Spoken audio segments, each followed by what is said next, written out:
वालेकुम क्लास हम ना आई स्पेक्ट्रोस्कोपी को डिस्कस करेंगे। तो ये सबसे पहला मेरा फर्स्ट लेक्चर है, तो इसमें हमें सबसे पहले पता होना चाहिए कि what is mean by spectroscopy. Spectroscopy means interaction of electromagnetic radiations with matters.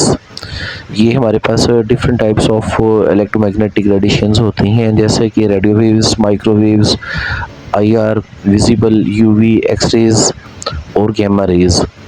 तो अगर हम लेफ़्ट से राइट मूव करें तो इनकी एनर्जी क्या होती है, इंक्रीज़ होती है, और इनकी वेवलेंथ क्या होती है, वो डिक्रीज़ होती है। तो इसमें आप देखेंगे कि हर इलेक्ट्रोमैग्नेटिक रेडिएशन का अपना एक काम होता है। रेडियो वेव्स की वजह से ये न्यूक्लियस की स्पिन को फ्लिप कर सकता है, माइक्रोवेव रोटेशन को चेंज कर सकता है, जबकि जो आईआर वाला पोर्शन है, ये आपकी वाइब्रेशनल लेवल्स के अंदर क्या कर सकता है, ट्रांजिशन करवा सकता है। आई आर स्पेक्ट्रोस्कोपी में जो आई आर है यहाँ पर बियॉन्ड रेड कलर है उस, क्योंकि इसके बाद विजिबल में जो सबसेंड पे कलर आता है वो रेड आता है, उसकी वेवलेंथ ज़्यादा होती है। देन उसके बाद क्या आता है, आई आर रीजन स्टार्ट हो जाता है। आई आर स्पेक्ट्रोस्कोपी का दूसरा नाम क्या होता है, फंक्शनल ग्रुप स्पेक्ट्रोस्कोपीज भी है, क्योंकि आई आर स्पेक्ट्रोस्कोपी की मदद से हम डिफरेंट फंक्शनल ग्रुप्स के बारे में हम क्या करते हैं, स्टडी करते हैं, उनकी फंक्शनल ग्रुप्स के बारे में ये इन्फॉर्मेशन हमें प्रोवाइड करता है। आई आर स्पेक्ट्रोस्कोपी के 3 मेन रीजन होते हैं। एक होता है NIR होता है, दूसरा MIR होता है, तीसरा कौन सा होता है, FIR होता है। इनकी रेंज सामने बताई हुई है 0.8 से 2.5 माइक्रोमीटर NIR है, जबकि MIR में क्या होता है 2.5 से 25 माइक्रोमीटर होता है।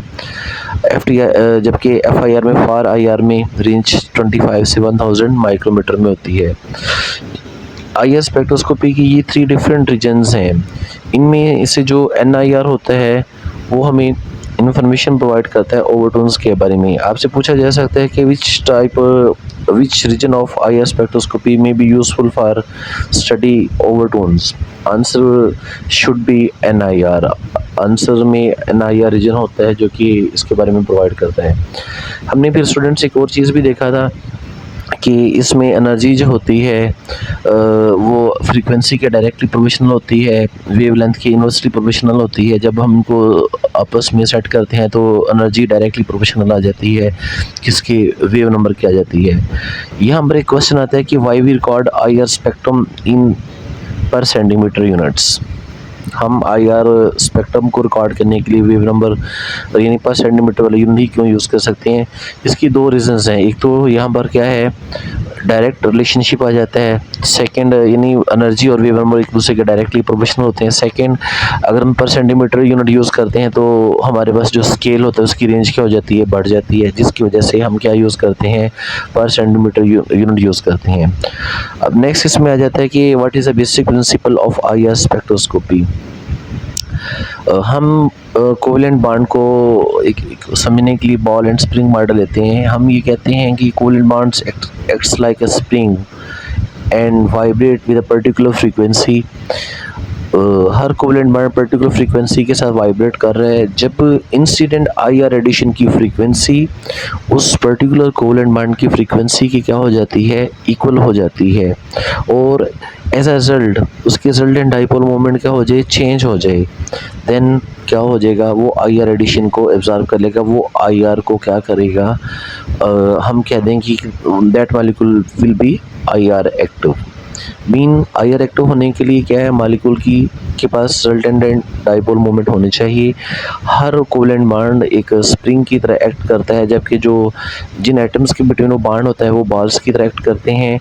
कोवेलेंट बॉन्ड्स में जो आपस में ये क्या कर होते हैं, इनमें स्ट्रेचिंग भी हो रही होती है और इसमें कंप्रेशन भी हो रही है। कभी बॉन्ड लेंथ बढ़ती है, कभी बॉन्ड लेंथ कम होती है। एक स्टेज ऐसी आ जाती है जब वो इक्विलिब्रियम पर आ जाते हैं।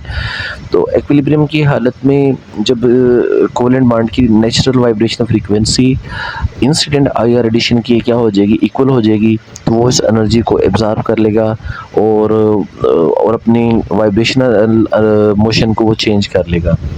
अब हमारे पास इसकी ना वाइब्रेशन, फंडामेंटल वाइब्रेशंस, जैसे कि मैंने पहले ही आपको बताया है कि आई आर स्पेक्ट्रोस्कोपी में वाइब्रेशन मोशंस को रिकॉर्ड करते हैं। अगर ऐसा हो कि जीरोथ वाइब्रेशन लेवल से मॉलिक्यूल के अंदर डिफरेंट वाइब्रेशनल लेवल्स एग्जिस्ट करते हैं। अगर जीरोथ वाइब्रेशन लेवल से फर्स्ट वाइब्रेशनल लेवल तक ट्रांजिशन हो, इस ट्रांजिशन को हम बोल देते हैं फंडामेंटल वाइब्रेशंस। अगर जो यानी जीरो वाइब्रेशन से फर्स्ट वाइब्रेशन लेवल तक अगर मालिक्यूल्स की वाइब्रेशन मोशन हो तो इसे हम बोल देते हैं फंडामेंटल वाइब्रेशंस। फंडामेंटल वाइब्रेशंस की ना टू टाइप्स होती हैं, एक होती है स्ट्रेचिंग वाइब्रेशंस, सेकेंड होती है बेंडिंग वाइब्रेशंस। स्ट्रेचिंग में क्या होता है, बॉन्ड लेंथ चेंज होती है, इसके लिए हमें ना ज्यादा एनर्जी चाहिए होती है। बेंडिंग में क्या होता है, बॉन्ड एंगल में चेंज आता है और इसकी इंटेंसिटी क्या होती है, कम होती है और इसके लिए हमें लो एनर्जी चाहिए। तो स्ट्रेचिंग की बॉन्ड लेंथ स्ट्रेचिंग के लिए इंटेंसिटी ज्यादा होती है, बेंडिंग की इंटेंसिटी कम होती है। अब स्ट्रेचिंग की टू टाइप्स होती हैं, एक होती है सिमेट्रिक स्ट्रेचिंग, एक कौन सी होती है एसिमेट्रिक स्ट्रेचिंग। सिमेट्रिक स्ट्रेचिंग में क्या होता है, दोनों जो बॉन्ड्स होते हैं उनकी मूवमेंट एक ही डायरेक्शंस में होती है। जैसे ये मिथाइलिन है, मिथाइल है, एसिटाइल है, अमाइनो है, नाइट्रो ग्रुप है। जबकि एसिमेट्रिक में क्या होता है, एटलीस्ट वन बॉन्ड जो होगा वो ऑपोजिट डायरेक्शन में मूव करेगा।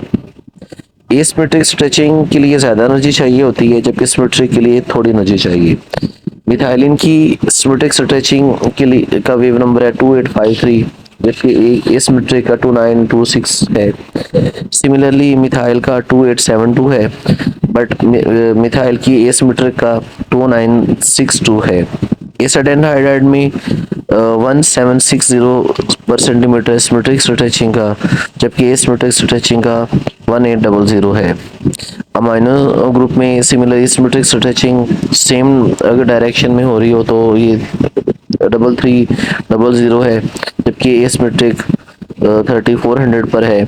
सिमिलरली नाइट्रो ग्रुप में सिमेट्रिक स्ट्रेचिंग जो होती है वो 1350 पे हो रही है, जबकि एसिमेट्रिक स्ट्रेचिंग जो होती है वो 1550 पे हो रही है। बेंडिंग मोशंस दो तरह की होती हैं, एक होती है इन प्लेन बेंडिंग, एक होती है आउट ऑफ प्लेन।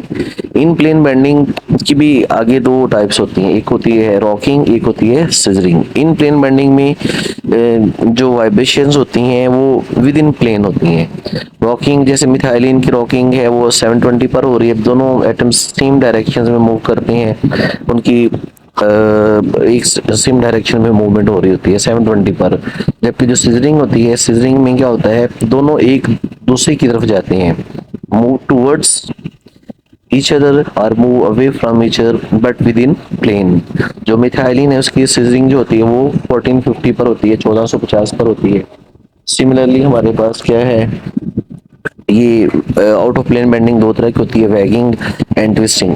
वैगिंग में क्या होता है, दोनों एटम्स ये के जो बॉन्डेड एटम्स होते हैं, जो उनकी जो बॉन्ड लेंथ वो चेंज, बॉन्ड लेंथ तो नहीं, उनका जो बॉन्ड एंगल है उसमें चेंज आता है। वैगिंग में ये होता है कि दोनों आउट ऑफ प्लेन मूव करते हैं, यानी दोनों एक एक प्लेन के अंदर नहीं होते, आउट ऑफ प्लेन होते हैं। और या तो ये दूर मूव कर जाएंगे away from the central atom या towards the central atom. Twisting में क्या होता है कि एक बॉन्ड, इसमें मोशन में क्या होता है, एक दूर जा रहा है तो दूसरा क्या हो रहा है, नजदीक आ रहा है, और साथ में इनका बॉन्ड एंगल क्या हो रहा है, चेंज हो रहा है। स्टूडेंट अब आगे होते हैं overtone bands. What is mean by overtone bands, अगर जीरोथ वाइब्रेशन लेवल से फर्स्ट वाइब्रेशन लेवल पर ट्रांजिशन हो तो इसे बोलते थे fundamental vibrations. Overtone bands actual में ये फंडामेंटल वाइब्रेशंस के मल्टीपल्स होते हैं। ओवरटोन बैंड की डिफरेंट टाइप्स होती हैं, एक होता है फर्स्ट ओवरटोन, एक होता है सेकंड ओवरटोन, एक होता है थर्ड ओवरटोन। अगर जीरोथ वाइब्रेशन लेवल से फर्स्ट वाइब्रेशन लेवल पे जाएगा तो उसकी ये फंडामेंटल वाइब्रेशंस होती है। अगर वो जीरो से सेकंड पे चला जाएगा तो ये फर्स्ट ओवरटोन होगा, अगर वो जीरो से थर्ड पे चला जाएगा तो ये सेकंड ओवरटोन होगा, अगर वो जीरो से फोर्थ पे चला जाएगा तो ये थर्ड ओवरटोन होगा। Overtone bands actually fundamental vibrations की क्या होते हैं, मल्टीपल होते हैं, इनकी इंटेंसिटी क्या होती है, लो होती है, जबकि फंडामेंटल वाइब्रेशन की इंटेंसिटी क्या होती है, ज्यादा होती है। और मैंने आपको ऑलरेडी बता दिया था कि ओवरटोन बैंड्स को फाइंड करने के लिए NIR रीजन यूज होता है मोस्टली। अब सम टाइम एक नई टर्म आती है फर्मी रेजोनेंस। सम टाइम ऐसा होता है कि फंडामेंटल वाइब्रेशंस और ओवरटोन बैंड कोइंसिडेंटली एक दूसरे के आसपास आ जाते हैं, जिसकी वजह से फंडामेंटल वाइब्रेशन की इंटेंसिटी क्या हो जाती है, कम हो जाती है, ओवरटोन बैंड की इंटेंसिटी बढ़ जाती है और हमें दो पीक्स मिलती होती हैं। इस फिनोमेना को फर्मी रेजोनेंस बोलते होते हैं। और इसकी एग्जांपल कौन सी है? इसकी एग्जांपल एल्डिहाइड की है। एल्डिहाइड में क्या होता है, जो हमारे पास सी एच की बेंडिंग मोशन होती है, उसका जो फास्ट ओवरटोन होता है वो सी एच की स्ट्रेचिंग के साथ ओवरलैप करता है, जिसकी वजह से सी एच की जो बेंडिंग होती है, उसकी बेंडिंग का फास्ट ओवरटोन होता है, उसकी इंटेंसिटी बढ़ जाती है, जबकि सी एच की स्ट्रेचिंग की इंटेंसिटी क्या हो जाती है, कम हो जाती है। सिमिलरली बेंजल्डिहाइड में जो सी एच की बेंडिंग होती है वो 1400 पर होती है, इसका जो फास्ट ओवरटोन 2800 पर आता है, वो सी एच की कपल स्ट्रेचिंग के साथ कपल कर जाता है, जिसकी वजह से हमें ना 2720 पर और 2820 पर दो पीक्स मिलेंगी। इसी तरह बेंजोइल क्लोराइड में C6H5 सी डबल बॉन्ड और Cl में AR एरोमेटिक की जो कार्बन के साथ बॉन्ड होता है, उसकी जो बेंडिंग होती है वो 900 पर होती है, इसका जो फास्ट ओवरटोन आएगा वो 1800 पर आएगा। वो कार्बोनिल की स्ट्रेचिंग फ्रीक्वेंसी के साथ क्या करेगा, कपल कर देगा, जिसकी वजह से जो कार्बोनिल की वो स्ट्रेचिंग इंटेंसिटी है वो उसकी कम हो जाएगी फ्रीक्वेंसी, जबकि जो ओवरटोन बैंड की इंटेंसिटी क्या हो जाएगी, वो इंक्रीज कर जाएगी।